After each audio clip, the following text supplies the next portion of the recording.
ของทรงล้านนาพระสงฆ์พระมหาเถรานุเถระครูบาอาจารย์เจ้าจุตนจุองค์จุรูปเจริญพรเจริญธรรมธรรมสวัสดีกับพ่อครูวรบนามวงพรหมท่านผู้อำนวยการขึ้นวิทยุเพื่อการศึกษาขึ้นวิทยุท้องถิ่นจังหวัดเชียงใหม่ขึ้นพระพุทธศาสนาและจริยธรรม FM 96.0 วัดพระธาตุดอยสุเทพท่านสาธุชนท่านผู้มีเกียรติทุกคนทุกท่านที่ได้รับฟังรายการธรรมะในโอกาสเวลานี้เป็นรายการสดในญาติโยมเนื่องจากว่าระยะเวลานี้ก็ได้อยู่ที่วัดโดยเฉพาะแล้วก็เป็นการเตรียมสถานที่ในการที่จะได้ต้อนรับถวายพระสงฆ์พระเดชเถรานุเถระครูบาอาจารย์เจ้าที่จะได้มาจำเริญพระพุทธมนต์แล้วก็บรรดาศรัทธาญาติโยมที่จะมาร่วมการร่วมงานในวันที่19และวันที่20สิงหาคมพุทธศักราช2566ก็เหลืออีกบ่กี่วันนะญาติโยมวันพรุ่งนี้ก็ถือว่าเป็นวันตกแต่งห้างดาตาลของกินของทานก็เตรียมไว้พร้อมแล้วนะญาติโยมแต่ที่สำคัญนั้นก็อยู่ที่บุรศรัทธาญาติโยมจะมาร่วมงานอันเป็นมงคลในคราวครั้งนี้ก็ขอเจริญพรญาติโยมอุบาสกอุบาสิกาทายกทายิกาสถานบุญและท่านทั้งหลายทุกท่านทุกคนบรรดาญาติโยมอุบาสกอุบาสิกาศรัทธาเราเจ้าข้าทั้งหลายอาตมาภาพก็บอกค่อยได้จัดรายการสดตักตะไรก็เนื่องจากว่าช่วงที่แล้วเป็นห่วงของเวลาของวันแม่แห่งชาติโรงเรียนก็ต่างก็นิมนต์ไปสอนตามโรงเรียนหลายโรงเรียนแต่สัปดาห์นี้ก็พยายามหยุดก่อนเพื่อที่จะได้เตรียมการเตรียมงานแล้วก็บรรดาศรัทธาญาติโยมสาธุชนพุทธบริษัทเราเต้าข้าทั้งหลายบางครั้งก็โทรศัพท์เข้ามาแล้วก็อาตมาภาพก็บ่ได้รับสักกรรมก็ต้องขออภัยกับบรรดาพ่อแม่พี่น้องคณะศรัทธาญาติโยมทุกคนทุกท่านที่ได้รับฟังแล้วจะโทรศัพท์เข้ามาเอ่ยเอื้อนเอ่ยก็บ่ได้รับสักกรรมในโอกาสนี้ก็ขออนุโมทนาขอบคุณกับมุราศรัทธาญาติโยมที่ได้โทรศัพท์เข้ามาเอ่ยเข้ามาในรายการในช่วงที่ว่าบ่ได้จัดรายการก็ขออนุโมทนาอย่างยิ่งเป็นกุศลและเจตนาของศรัทธามุราศรัทธาญาติโยมสาธุชนพุทธบริษัทเราเจ้าข้าทั้งหลายในโอกาสบัดนี้ก็ญาติโยมเจริญพรแม่ก้อยสันกำแพง แล้วมา3 โมงเบิดออกหรือเปล่าเจ้าออกเลย2 วันนี้ว่างไปไหนก็จะออกอยู่ตลอดเจ้า3 โมงเบิดกับฟังผมรอบฟัเนาะงแหมล้อมวันเจ้าพุธก็2 รอบ ถึงพอนาฬิกานะฟังตลอดเจ้า อนุโมทนาขอบคุณเนอแม่ยินดีที่โทรศัพท์เข้ามาถ้าเจ้าโทรไปประจับจะท่านมีการมีงานอยู่แม่นบ่เป็นหยังก็ฮู้ว่าโทรศัพท์เข้ามาเนาะอนุโมทนาขอบคุณรบกวนเพิ่นบ่เป็นหยังท้ายรายการโทรมากำเนอแม่ก้อยเนอเจริญพรอนุโมทนาขอบคุณกับแม่ก้อยตัวเองสาธุ ยินดีอนุโมทนาขอบคุณกับสายแรกยังบ่ได้ฮือธรรมะเพิ่นก็โทรศัพท์เข้ามาก็อนุโมทนาขอบคุณเพื่อเป็นบุญกุศลก่อนในโอกาสที่ได้จัดรายการบางครั้งก็ติดงานก็ต้องขอสุมาภัยกับบรรดาญาติโยมอุบาสกอุบาสิกาก็คงจะได้จัดรายการในโอกาสนี้ก็คงจะได้จัดเต็มทั้ง4 ชั่วโมงเพราะว่าพ่อครูวันรบนามมงพรหมเพิ่นมาที่วัดบอกว่านิมนต์ท่านพระอาจารย์ออกเลยเที่ยงจนถึงบ่ายโมงแล้วก็วันพัดนี้บ่ายโมงจนถึง2 โมงอาตมาภาพก็ต้องจัดรายการต่อแล้วก็ไปเจอกันในบ่าย 3อีกครั้งคราวหนึ่งนะถามว่าการที่จัดรายการธรรมะมีความล้าก็นะก็บรรดาญาติโยมเราท่านทั้งหลายเป็นผู้เผยแพร่ธรรมเราก็ต้อง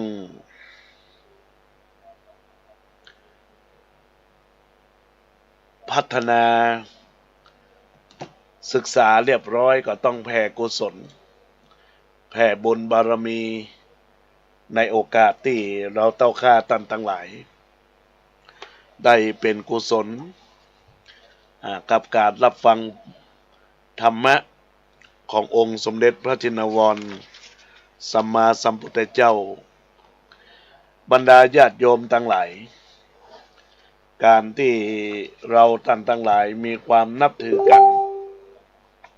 บางผู้บางท่านนับถือพุทธศาสนาเป็นหลักชัยเราท่านทั้งหลายก็ต้องเคารพบ่งมั่นเชื่อถือ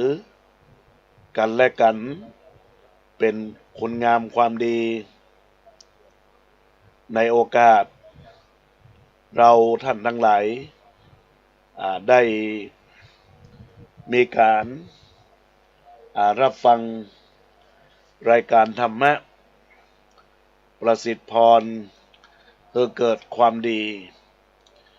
ดังนั้นแล้วบรรดาญาติโยมอุบาสกอุบาสิกาเราท่านทั้งหลายเมื่อเราได้มีความนับถือได้ประพฤติปฏิบัติก็ต้องปฏิบัติมาถึงสิ่งที่เป็นปัญหาที่ว่าการที่จะให้คนอื่นมานับถือเราด้วยใจอันบริสุทธิ์ก็ดีด้วยบ่ต้องบังคับก็ดีหรือบ่ใจตำแหน่งหน้าที่มาคู่กันเล่นๆนั้นทำให้จึงว่าขอเฉลยว่าเพราะคนเราทุกคนมีทิฏฐิมานะกันทั้งหมดนะญาติโยมการที่จะยอมตนบ่นับถือใครๆโดยบ่เห็นคุณภาพก่อนนั้นก็เป็นสิ่งที่มนุษย์เดินดินกินกะปิกินปลาห้าเช่นเราท่านทั้งหลายทำกันได้ยากนักหมายความว่าเราทุกคนต่างบ่เชื่อกันนั่นเองก่อนที่จะนับถือก็จะต้องเกิดขึ้นนั้นว่าเราทุกคนต่างบ่เชื่อกันนั่นเองก่อนที่การนับถือจะเกิดขึ้นนั้นก็ต้องมีการเชื่อถือ เกิดขึ้นก่อนยกตัวอย่างให้เห็นเช่นเราจะนับถือพุทธศาสนาเราก็ต้องเรียนรู้ก่อนว่าพุทธศาสนา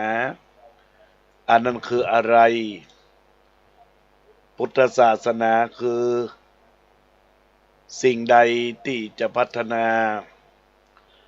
แล้วก็พระธรรมพระสงฆ์นั่นคือสิ่งใดที่จะก่อเกิดซึ่งคุณงามความดีกับตัวเราบรรดาญาติโยมสาธุชนท่านทั้งหลายถ้าหากว่าเราได้ศึกษาเรื่องของพระพุทธเราได้ศึกษาซึ่งพระธรรมเราได้ศึกษาซึ่งพระสงฆ์เมื่อได้ศึกษาอย่างละเอียดตลอดทุกแง่ทุกมุมจนเกิดความรู้ขึ้นแล้วว่าพระพุทธศาสนาเป็นหลักชัยพระพุทธก็คือสิ่งนั้นที่เรายึดเหนี่ยวจิตใจ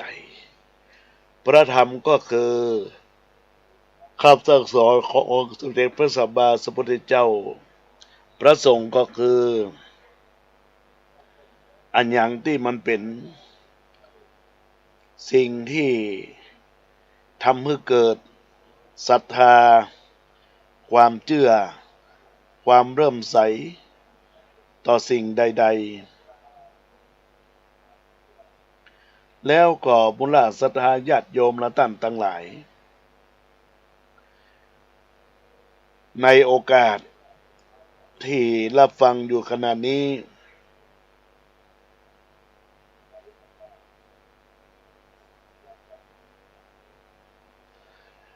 พระพุทธพระธรรมพระสงฆ์พระสังฆเจ้านั้นเมื่อเราจะเกิดความเชื่อความเลื่อมใสคุณค่าของสิ่งนั้นถ้าเราเชื่อและปฏิบัติตามก็จะได้รับความสุขความสงบร่มเย็น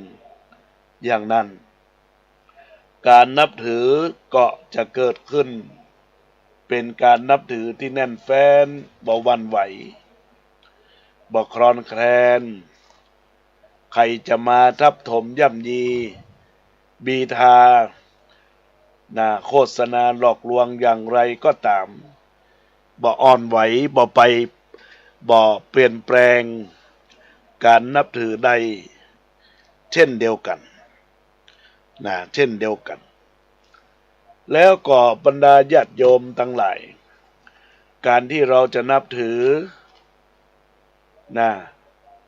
ยารักษาโรคขนาดใดขนาดหนึ่งก็ตาม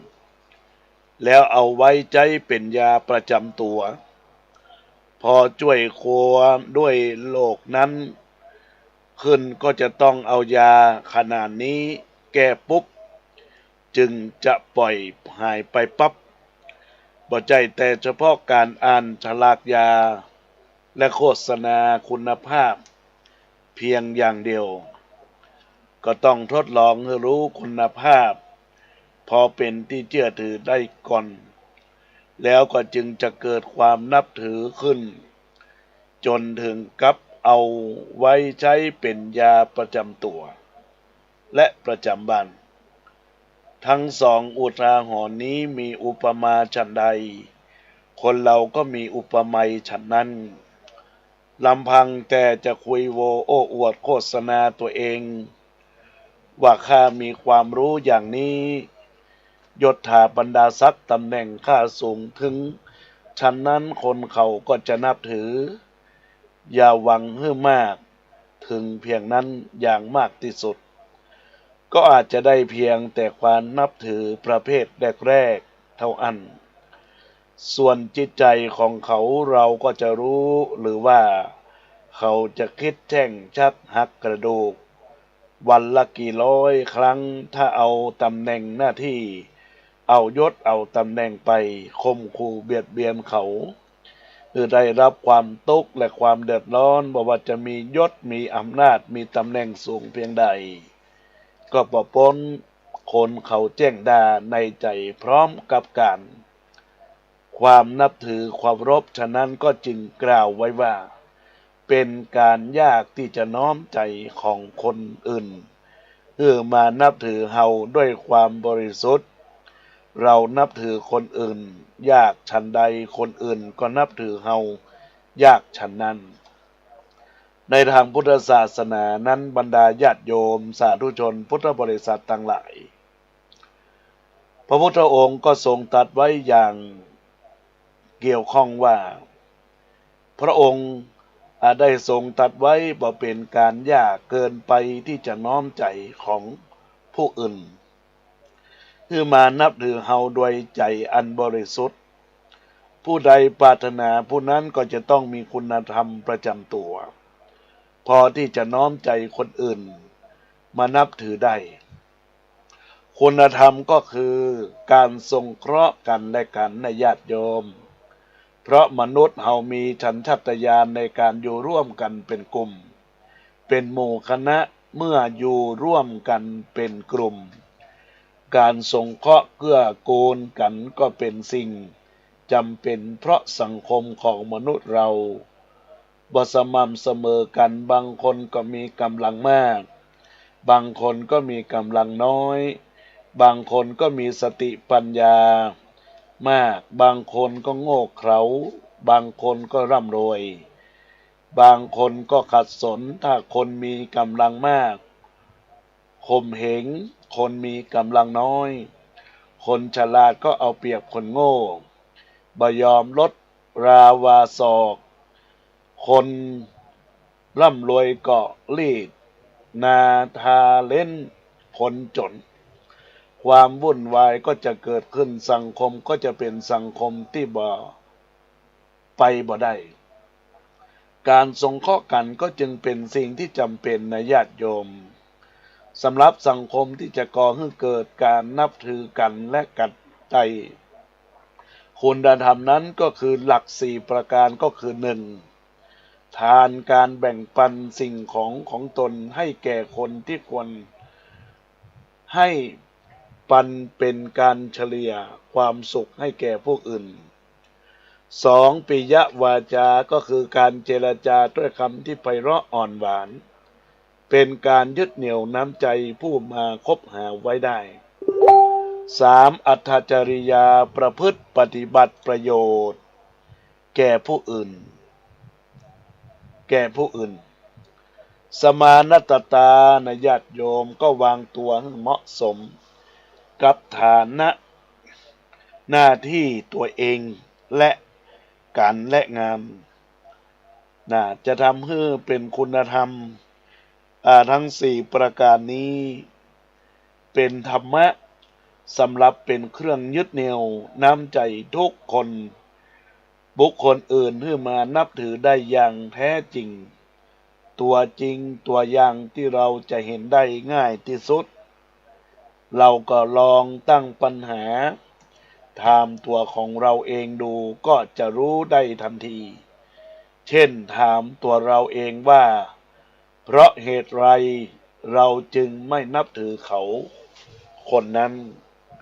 เราก็ตอบว่าคนอันหยังมีความตณีที่เหนียวเราบ่ขอพึ่งพาอาศัยเมื่อเฮาขัดสนยากจนก็บ่ให้ความช่วยเหลือเราโดยที่สุดข้าวสารขาดหม้อเราไปขอยืมทั้งที่มีก็ว่าบ่มีอย่างนี้ใครจะนับถือยายคนโน้นก็เต็มที่ปากคอเราะร้ายอย่างกะตะแกรฟังบ่ได้แต่คำหยาบสกระปรกลามกจกกระเปดอนาจารตาแก่นั่นก็เห็นแก่ตัวร้ายกาจที่ลูกชายเข้าบวชฉันไปช่วยงานตลอดวันตลอดคืนที่นี้ข่าวฉันมั่งลูกชายฉันไปบอกแล้วเอาการ์ดไปเชิญด้วยมือแท้ๆบอกเห็นมาเยี่ยมมาลายพอกันทีต้านกำนันเมื่อฉันมาอยู่ในหมู่บ้านนี้แรกๆก็นับถือตอนนี้ไปเห็นจะเลิกนับถือกันเสียแล้วเมื่อวานนี้มาคว้าไก่ฉันไป2 ตัว ฉันบ่อยู่บ่มอกแล้วก็กล่าวกันมั่งเลยฉันถามก็ตวาดฉันว่าจะเอาไปต้มเลี้ยงเจ้านายท่านมาตรวจตราราชการผู้ที่เราเลิกนับถือหรือบ่นับถือก็เพราะบุคคลเหล่านั้นขาดคุณธรรมเหล่านี้เรื่องการนับถือยังบ่จบอีกเช่นเคยโปรดติดตามต่อไปนี้ว่าโอกาสหน้าวันนี้ขอให้รับความปรารถนาดีขอให้ทุกท่านมีความสุขความเจริญในหน้าที่กิจการงานทุกอย่างทุกประการที่ได้รับฟังธรรมบรรณาการที่อาตมาภาพได้พบปะกับบรรดาศรัทธาญาติโยมในห่วงเวลาเที่ยงวันนี้ไปจนกระทั่งถึงเวลาบ่ายโมงโดยประมาณญาติโยมสาธุชนพุทธบริษัทเราเจ้าข้าทั้งหลายก็ต้องพยายามหมั่นกระทำคุณงามความดีสร้างกุศลแห่งความดีบารมีก็จักบังเกิดต่อชีวิตของเราท่านทั้งหลายให้เกิดความผาสุกในอกในใจดังนั้นก็ต้องขอฝากกับบรรดาพ่อแม่พี่น้องศรัทธาญาติโยมสาธุชนพุทธบริษัทเราเจ้าข้าทั้งหลายในโอกาสบัดนี้อาตมาภาพก็คงจะได้ขออูจากับบรรดาศรัทธาญาติโยมที่เราเจ้าข้าทั้งหลายทุกท่านทุกคนได้รับฟังรายการธรรมะของอาตมาภาพท่านใดยังมีความเข้าใจเกี่ยวข้องกับเรื่องราวเกี่ยวข้องกับชีวิตของพระศรัทธาญาติโยมเราต่างทั้งหลายก็พยายามรับฟังรายการธรรมะในโอกาสนี้จะได้ชี้แจงนำเรียนกำหนดการเนื่อบรรดาพ่อแม่พี่น้องและจะได้ปตาอนุโมทนาบุญกุศลและเจตนาของพระศรัทธาญาติโยมพุทธบริษัทเราเจ้าข้าท่านทั้งหลายในโอกาสบัดนี้ก็จะได้เจริญพรบอกบุญแผ่กุศลไปยังคณะศรัทธาญาติโยมเกี่ยวข้องกับงานทำบุญทักษิณานุปทานครบ3 ปีมรณการหลวงพ่อพระครูโอภาสวิหารกิจพระครูบุญเลิศอาสโภคำฟูอดีตรองเจ้าคณะอำเภอสันทรายอดีตเจ้าวาดวัดสันขยอมและงานฉลองสมโภชปริญญาบัตรพุทธศาสตร์ดุษฎีบัณฑิตสาขาวิชาพุทธศาสนารุ่นที่18/10พุทธศักราช2566โทษในญาติโยม65พระครูประหลัดกิติพงศ์กิติโสพโนหรือพระอาจารย์แก่นวงสถานผู้ช่วยเจ้าวาดวัดสันขยอมเลขานุการเจ้าคณะตำบลสันทรายน้อยสันพระเนตรโดยมีกำหนดการดังนี้ในบรรดาญาติโยมสาธุชนและท่านทั้งหลายในวันเสาร์ที่19 สิงหาคมพุทธศักราช2566ตรงกับเดือน11เหนือขึ้น3 ค่ำพร่ำก็ได้เวลา 09:39 นาทีอาราธนานิมนต์พระสงฆ์พระเถรานุเถระครูบาอาจารย์12 รูปเพื่อจักได้ประกอบพิธีบำเพ็ญทักษิณานุปทานอุทิศถวายแด่พระครูโอภาสวิหารกิจพระครูบุญเลิศอาสโภคำฟูผู้ที่ถึงแก่มรณภาพ3 เดือนและจักได้น้อมอุทิศบุญกุศลฝากไปถึงอดีตเจ้าวาดทุกรูปอดีตครูบาอาจารย์ที่มรณภาพมรณกรรมสามเณรเจ้าในวัดสันขยอมตลอดถึงทำบุญไปหายัง ปิตามารดาปู่ย่าตายายพ่อแม่ลุงเอาอาพี่น้องสัมพันธวงศาตั้งหลายตั้งปวงในโอกาสนี้เพื่อเป็นบุญเป็นกุศลแล้วอุทิศบุญกุศลไปถึงยังผู้อุปถัมภ์วัดวาอารามป้าน้อยป้านานผู้จานเก่าก็ดีที่ได้ตายละตายเก่าเน่าเมินก็ขอมารับทราบส่วนกุศลในโอกาสที่ได้ทำบุญในเจ้าเวลา9:39 นาทีหลังจากนั้นก็จะได้ถวายภัตตาหารเพลเลี้ยงอาหารแด่แขกผู้มีเกียรติแบบโรงทานที่มาร่วมงานก็เสร็จสิ้นในพิธีตอนเจ้าลำดับต่อไปเวลาบ่าย โมง 39 นาทีพระสงฆ์พระมหาเถรานุเถระครูบาอาจารย์จำนวน109 รูปก็จักได้เดินทางเข้าสู่วัดสันขยอมวิหารอุโบสถไม้สักทองทรงล้านนาแล้วก็เรียนเชิญญาติโยมอุบาสกอุบาสิกาทายกทายิกาสัทธานาบุญและท่านทั้งหลายซึ่งได้เจริญพรท่านนายกนาทีดำรงนายกเทศมนตรีเทศบาลตำบลสันทรายหลวงเป็นต้นเป็นประธานพร้อมด้วยท่านผู้มีเกียรติทุกคนทุกท่านเมื่อถึงเวลาโอกาสก็จะได้มีพิธีจุดเทียนธูปบูชาพระรัตนตรัยจักได้จุดธูปเทียนบูชาบาตรน้ำมนต์เทียนสังกรมีโอกาสไหว้พระสมาทานศีลรับศีลหลังจากนั้นก็จะได้น้อมถวายเครื่องสักการะต่อครูบามหาเถระครูบาอาจารย์เจ้าที่อาราธนานิมนต์มาในโอกาสเวลาหลังจากนั้นก็จะได้อ่านปริญญาพุทธศาสตร์ดุษฎีบัณฑิต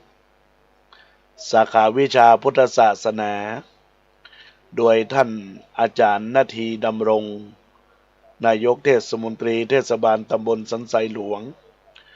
ประสงค์ทั้งนั้นเจริญชัยมงคลคาถาหลังจากนั้นก็บรรดาคณะสัทธาญาติโยมอุบาสกอุบาสิกาทายกทายิกาสัทธานาบุญและท่านทั้งหลายก็จะได้ร่วมกันอธิษฐานจิตเมื่อพระเจ้าประสงค์ได้จำเริญพุทธมนต์เพื่อความเป็นสิริมงคลและโอกาสนี้ก็จะได้สุมาควตารโอกาสถวายกัมปิยพันธ์ถวายเครื่องไตรทานแด่พระสงฆ์เถรานุเถระครูบาอาจารย์เจ้าจุตนจุองค์หลังจากนั้นมูลศรัทธาญาติโยมได้รับพรอนุโมทนากอกวันตาหลวงวันตาน้อยแล้วก็กราบลาพระรัตนตรัยโดยพร้อมเพรียงกันเป็นพิธีการกำหนดการในวันที่19 สิงหาคม 2566ไว้เพียงเท่านี้แล้วก็วันอาทิตย์ที่20ก็เป็นอีกวันหนึ่งที่จะได้เป็นวันมหามงคลอันยิ่งใหญ่เนื่องจากว่าในโอกาสที่บรรดาคณะสงฆ์คณะอุบาสกอุบาสิกากลุ่มสดีแม่บ้านพ่อบ้านกลุ่มหนุ่มสาวเยาวชนนักเรียนโรงเรียนวัดสันขยอมโรงเรียนบ้านแม่ย่อยเจียนสมศรีวังทองคำโรงเรียนผงพิกุลเชียงใหม่พร้อมด้วยบรรดาพ่อแม่พี่น้องคณะสัตยาติโยมทุกคนทุกท่านในหมู่4หมู่7หมู่8หมู่10บ้านสันขยอมทุกหลังคาเรือนก็จะได้ร่วมกันจัดตั้งขบวนณบ้านจัดสรรหมู่บ้านลีเจน2ตำบลสันทรายน้อยอำเภอสันทรายจังหวัดเชียงใหม่เพื่อที่จะได้เชิญตาตั้งพัฒนานุกรมที่พระครูประหลัดจันเทพของอัตมาภาพพระครูประหลัดกิติวงศ์กิติโสพโนและพระครูวินัยธรอธิราชกันติพโรวัดสันขยอมและก็พิธี เชิญปริญญาบัตรพุทธศาสตร์ดุษฎีบัณฑิตโลกเกียรติคุณผู้ทำคุณประโยชน์มหาวิทยาลัยมหาจุฬาลงกรณราชวิทยาลัยโลกเกียรติคุณผู้มีอุปการะคุณศิษย์เก่าดีเด่นโรงเรียนเมธีวุฒิกรจังหวัดลำพูนวัดพระธาตุหริปุญชัยได้เชิญมาสู่วัดสันขยอมเพื่อบรรดาญาติโยมจะได้ถวายการต้อนรับในส่วนของพิธีเดินขบวนเวลา 13:39 นาทีได้อาราธนานิมนต์พระสงฆ์พระมหาเถรานุเถระจำนวน119รูปแล้วก็ศรัทธาญาติโยมได้ขึ้นสู่บนวิหารอีกครั้งหนึ่งเพื่อที่จะได้ประกอบพิธีจุดธูปเทียนบูชาพระรัตนตรัยจุดธูปเทียนบูชาพระประจำวันเกิดแล้วก็จุดเทียนจังกรเทียนบาทน้ำพระพุทธมนต์หลังจากนั้นก็จะได้มีโอกาสการไหว้พระรับศีลประกอบพิธีถวายเครื่องสักการะต่อครูบาอาจารย์พระมหาเถระประกอบพิธีอ่านตาตั้งพระฐานานุกรมที่พระครูประหลัดชั้นเทพพระครูวินัยธรพระสงฆ์ทั้งหลายทั้งปวงก็จะได้เจริญชัยมงคลคาถาในโอกาสครั้งแรกครั้งที่สองนั้นก็จะมีการอ่านปริญญาบัตรพุทธศาสตร์ดุษฎีบัณฑิตโลกเกียรติคุณพระสงฆ์เจริญชัยมงคลคาถาเจริญพุทธมนต์สมโภชเพื่อความเป็นสิริมงคลแล้วก็ได้ถวายเครื่องไตรยตานแด่พระสงฆ์พระธรรมเถระนุเถระครูบาอาจารย์อนุโมทนากรวดน้ำรับพรวันทาหลวงวันทาน้อยกราบลาพระนารายณ์ก็เป็นเสร็จพิธีในโอกาสนี้ก็จึงขอเจริญพรอุบาสกอุบาสิกาศรัทธาญาติโยมที่อยู่ต่างบ้านต่างจองอยากจะร่วมบุญร่วมกุศลในการแสดงมุทิตาจิตในนามศิษยานุศิษย์ร่วมกันเป็นเจ้าภาพตามรายการเช่นญาติโยมเจ้าภาพเครื่องสังเฆตชุดละ300 บาท500 บาทจะตุบจัดปัจจัยถวายพระสงฆ์ 1,000 บาท 2,000 บาทแล้วก็ร่วมเป็นเจ้าภาพอาหารเบรกน้ำดื่มทุกอย่าง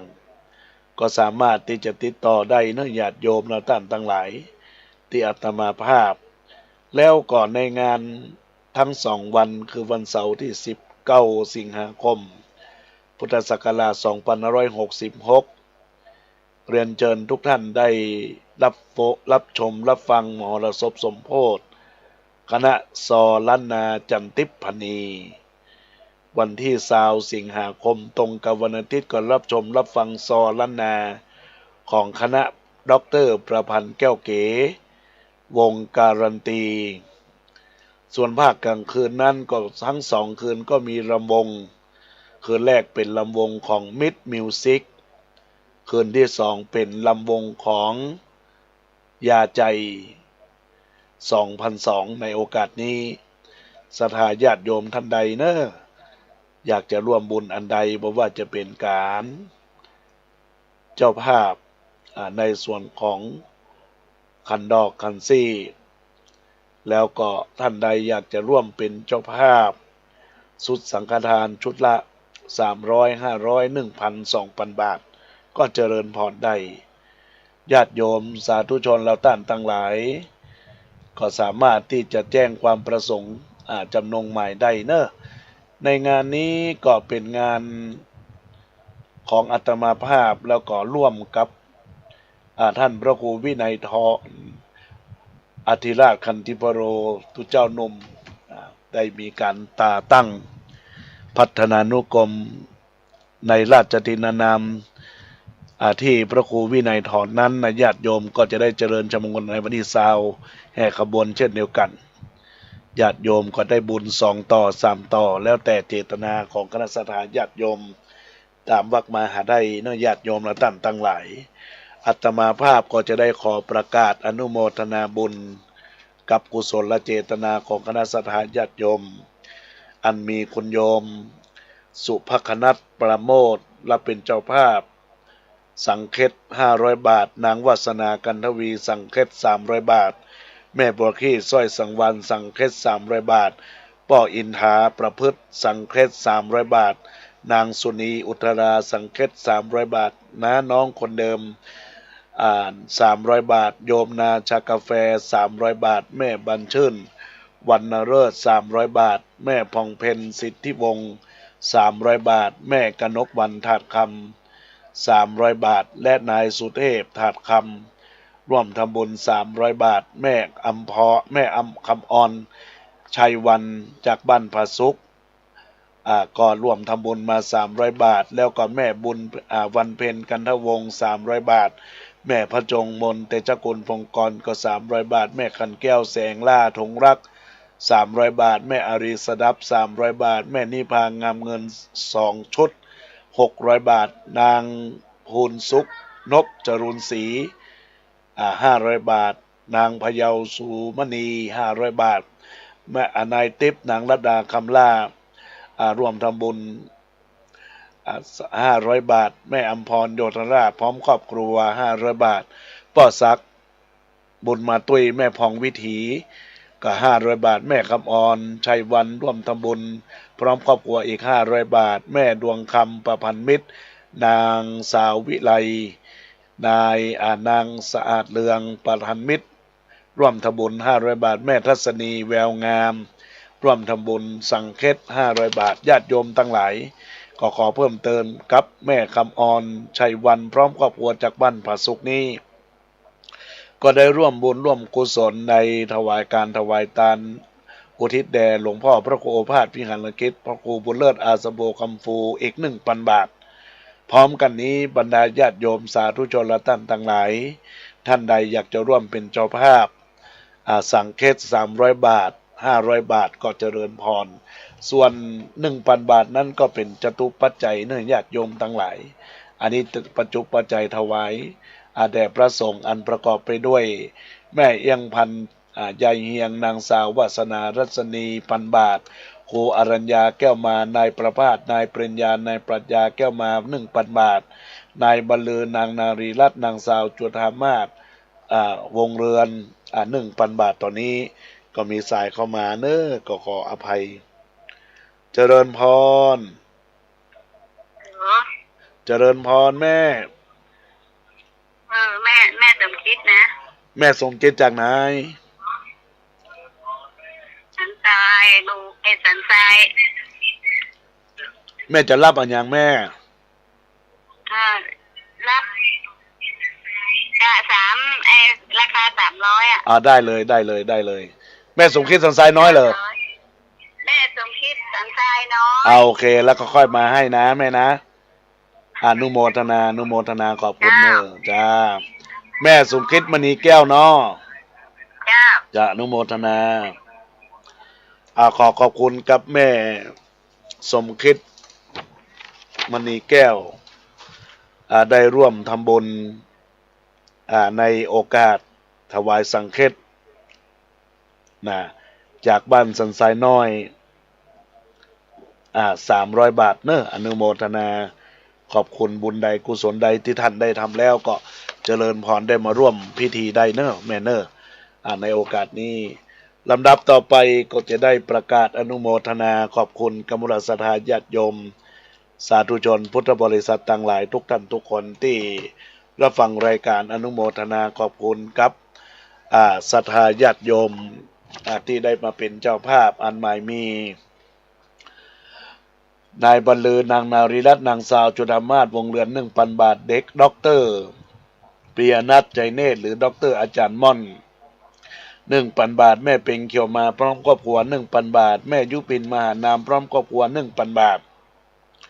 แม่สีทรจมฟองพร้อมครอบครัวจากบ้านป่าไผ่ 1,000 บาทนางบุษบายศพร้อมครอบครัว 1,000 บาทพ่อคำแม่ตุลนายเกษมบุตรหลวง 1,000 บาท นายจำลองนางแจ้จอมปินทอง 1,000 บาทแม่ยุพินสิงแก้วพร้อมครอบครัว 1,000 บาทแม่ครัวเหรียญทองจันทีพร้อมครอบครัวแจ้งความประสงค์มา 1,000 บาทคุณโฮเบิร์ตสไนเดอร์นางสาวดวงสมรอาฟูบ้านแม่ของน้อยละปุน 1,000 บาทแม่สมบูรณ์จิตจันทร์พร้อมครอบครัว 1,000 บาทแม่พลอยสีดาวเรืองครอบครัว 1,000 บาทนายอนันต์นางจันดีอุทราพร้อมครอบครัว 1,000 บาทนายบุญเรืองนางสมบุญเจริญสุขและนายสมศักดิ์นางวัชราลักษณ์จอมปิ่นทองพร้อมครอบครัว1 ชุด 1,000 บาทอาจารย์แพรพันธ์นายพุทธินัยและนางเบญจมาศน้องลินลดา 1,000 บาทนายดารุณีอุตราพร้อมครอบครัว 1,000 บาทพ่อหลวงแดงสุริยาช่างดุล 1,000 บาทพ่อปันแม่นิดเสมอใจพร้อมครอบครัว 1,000 บาทนาป้ออุทัยแม่วันนากวงคำพร้อมครอบครัว 1,000 บาทนายรัชนนท์นางสุภาพรอินทนนท์ 1,000 บาท 1,500 บาทโทษเนอะนายสุพันธ์นางอนงโยธราชพร้อมครอบครัว 1,000 บาทนายประวิตรพองศรีพร้อมครอบครัว 1,000 บาทแม่จันเพ็ญคำโพธาพร้อมครอบครัว 1,000 บาทแม่ติ๊บจำปาพร้อมครอบครัว 1,000 บาทอันนี้เป็นรายนามที่ร่วมทำบุญเป็นเจ้าภาพ 1,000 บาทแล้วจะได้ขอประกาศอนุโมทนาบุญในชุดละ 2,000 บาทที่มูลศรัทธาได้มีความตั้งใจก็ไม่มีหลวงพ่อพระครูสถิตธุราธรเจ้าวาดรับเครื่องไตรตานสังเฆษ2พระ230ชุด 50,000 บาทพระครูสุวัชชัยสถิตเจ้าวาดวัดใจสถานเจ้าคณะตำบลอุโมงค์เขต210,000 บาทพระครูปรัตรองยานวโรร่วมทำบุญถวายสังฆทาน 5,000 บาทพระครูปิยสารสุพลผู้ในการโรงเรียนเมธีพุทธิกรจังหวัดลำพูนวัดแม่สารประแดด 3,500 บาทพระชัยนรงค์ชยมังคโรยศวัดสันขยอมจังหวัดเชียงใหม่ 7,500 บาทพระครูสิริวัชิโรภาสรองเจ้าคณะอำเภอเมืองละปูนวัดป่าม่วง 2,000 บาทพระครูปลัดพัทรพงศ์พัทปัญโยวัดมหาวันจังหวัดลำพูน 2,000 บาทพระอธิการมานิตคุณธรรมโมเจ้าวาดวัดบ้านหลวยจังหวัดลำพูน 2,000 บาทพระกสิทธิ์สิริปุญปัญโยเจ้าวาดวัดหงสัจจะจังหวัดลำพูน 2,000 บาทพระครูอดุลวรปัญญาเจ้าวาดวัดป่ามุ้ย 2,000 บาทพระครูอุทัยธรรมานุการเลขานุการรองเจ้าคณะอำเภอสันทรายวัดศรีไซโมน 2,000 บาทพระครูปลัดปัทมพงษ์เตชะปุญโญวัดดับไผ่อำเภอเมืองเชียงใหม่ 2,000 บาทพระครูสังฆรักษ์รุ่งโรจน์ชินวโรเจ้าวาดวัดป่าบงจังหวัดเชียงใหม่ 2,000 บาทพระครูปรัตเกียงไกรกัลยาณวุฒโธเลขานุการเจ้าคณะตำบลหนองจอมวัดตาเกียนอำเภอสันทรายจังหวัดเชียงใหม่หรือว่าตุเจ้าน้อยร่วมทำบุญ 2,000 บาทพระครูปรัตสิริมงคลธีระยาโนเจ้าวาดวัดทาศพเมยจังหวัดลำพูน 2,000 บาทดร.อาจารย์นิตยาพงพิกุลและดร.เอกพลวงพิกุลจากโรงเรียนพงพิกุลเชียงใหม่3 ชุด 6,000 บาทอาจารย์นิวัฒน์คุณสิริพรสิริสารพร้อมครอบครัว 4,000 บาทป้อโทษนายสมพงษ์นางสิวันตุนแก้วพร้อมครอบครัว 4,000 บาทร้อยตำรวจวิชัยนางไถจือภูปิง 4,000 บาทนายณัฐวุฒินางสาววราพรวงจักร 4,000 บาทพร้อมด้วยแม่สุภาพวงจักรพร้อมครอบครัว 4,000 บาทยายแสงทองสีจันทร์บ้านดารากุน่าโฮม 3,000 บาทนายกชัชวาลเล็กดำรงนายกเทศมนตรีตำบลหนองจอมพ่อแม่ครูประภัสสรเล็กดำรงประธานการศึกษาเทศบาลตำบลหนองจอม 2,000 บาทอาจารย์พิมพันธ์ทองงามผู้บริหารโรงเรียนวีระยาเชียงใหม่ 2,000 บาทอาจารย์อำนวยแก้วมูลผู้อำนวยการโรงเรียนบ้านโป่ง 2,000 บาทอาจารย์สุริพรสุขประเสริฐผู้อำนวยการโรงเรียนอนุบาลสุขประเสริฐ 2,000 บาทผู้บริหารครูโรงเรียนสารศาสตร์เชียงใหม่อำเภอเมืองเชียงใหม่ 2,000 บาทป้ออนุสรณ์แม่พณีอยู่สุข 2,000 บาทนางสาวสุรยาใสสาพร้อมครอบครัว 2,000 บาทป้อหลวงอินสอนแม่หลวงแสงจันทร์บุญธรรมพร้อมครอบครัว 2,000 บาทนางอัมไพน้อยโยธาราช 2,000 บาทนางลำจวนสุวรรณนางลำจวนมุนินนางสาวลัคนาปนวิจัย 2,000 บาทแม่เพ็งอินปันและนางอรพินธรรมชัย2,000 บาทนางบัวแก้วธรรมใจพร้อมครอบครัว 2,000 บาทนายจำรัดนางเรบุญคันธรส 2,000 บาทนายบวรนางบรรทบนายพันลบนางกุ้งเชื้อวงเดช 2,000 บาทร้อยตำรวจเอกพรศักดิ์นางประนอมผมสุวรรณดี 2,000 บาทนางลำดวนคำแสน 2,000 บาทอาจารย์จรัญนางสุนีสุภาสีแม่บุญ2,000 บาทแม่บุญยวงแสนคำ 2,000 บาทนางพิมพ์ทองไข่โต๊ะ 2,000 บาทร้อยตีพิชัยนางจุมาศวิไลทับพุ่ม 2,000 บาทนางจำวันดีจำปา 2,000 บาทนายจริงนางเปานายชัยวัฒน์ 2,000 บาทนางสุขสายเอี่ยมสะอาดพร้อมครอบครัว 2,000 บาทนายประเสริฐนางอภันดวงสร้อย 2,000 บาทนางคุณกฤษณาน้อยกินกยางคุณ 2,000 บาทคุณพัชราพรเหลืองวินันชยานีคำน้อยละอองมีศีล 2,000 บาทป้อนานอินสมเตปินป้อนาน74 2,000 บาทนายอเนกนางศรีไลนางสาวไพลินลาบเกิดดางนวรัตน์รัตนาเดชาเด็กชายกรวิทย์เทพวงศ์ 2,000 บาทแม่มลิวันอิริจาบ้านใจฐานจังหวัดละปุน 2,000 บาทนายธวัชชัยนางอัมพรธรรมปัญญานายสมเพชรนางสาวภูปิงนายสมพลนางสาวดวงพรธรรมปัญญา 2,000 บาทนายสำรวจนางสุนีแทงอูผลิต 2,000 บาทนางวลัยพันโยธราช 2,000 บาทนายสมบูรณ์นางพวงทองคำภู 2,000 บาทแม่สุพินศักดิ์รุ่งพงศักดิ์กุล 2,000 บาทนายเกียงศักดิ์นางธัญนันท์คำภูพร้อมครอบครัว 2,000 บาทนายพันเทพจินาธีรโรจน์พร้อมครอบครัว 2,000 บาทนางดัชนีฟาเทลเรเดโค 2,000 บาทนายสมวงศ์นางป่องศรีจอมมูล 2,000 บาทแล้วก็แม่จันเพ็ญพ่อหลวงเลิศจันทร์แม่หลวงทุมานายอภิวิทย์นางสาวอภิญญาทุมา 2,000 บาทนายกิลติกุสมพร้อมครอบครัว 2,000 บาทนางสาวจันฟองอุทราพร้อมครอบครัว2,000 บาทนายดลวีนางนงนุชโยธนาพร้อมครอบครัว 2,000 บาทอาจารย์ไก่รัตนาเอมณีครอบครัวบางสร้อยสถานพระสุขครอบครัวสิริอุดมศักดิ์ 2,000 บาทนางสาวแดงคำฟูพร้อมครอบครัว 2 บาทคุณน้อยคุณพระศรีลานายประเมศตั้งสกุลพร้อมครอบครัว 2,000 บาทนางสาวประภัยพองศรี 2,000 บาทนายสงัดนางวิไลพรวะพระวันตุนายยุทธนาพระวันตุนางสาวศิรินยาเด็กชายปุริยาพระวันตุ 2,000 บาทนางบุญเทียนจุธาจันทร์ 2,000 บาทนายวิรศักดิ์นางมณีวันเด็กหญิงวิลาวันแสมคำสลาติ่งลงทอง 2,000 บาทนายจำรัดนางนิดอุทราพงศ์สวัสดิ์นางสาวพรสวรรค์มอนเพชรนางสาวศิริพันธ์มอนเพชร 2,000 บาทนายอเนกนางสายฝนอินตาชัยบ้านใจทานละปุน2,000 บาทแล้วก็แม่อัมพรดำรงพร้อมครอบครัว 2,000 บาทและแม่ลุ่งอรุณมุนินพร้อมครอบครัว 2,000 บาทนายล่านางวิภาคปันพึกพร้อมครอบครัว 2,000 บาทนายตะวันก้าอินตมาเด็กชายธน